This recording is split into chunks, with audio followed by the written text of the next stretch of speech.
Welcome back to another technical deep dive here in the debug zone.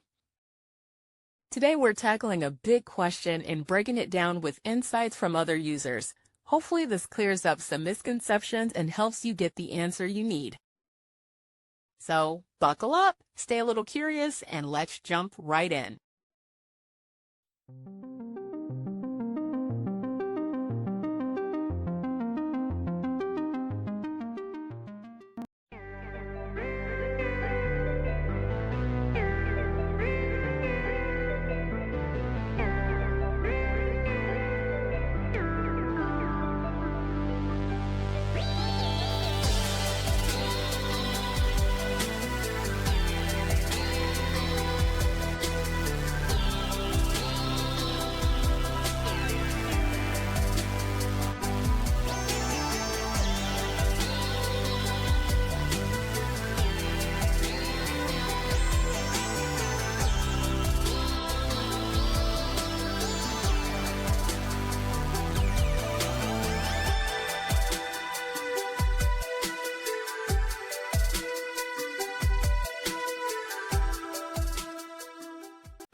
And that's a wrap.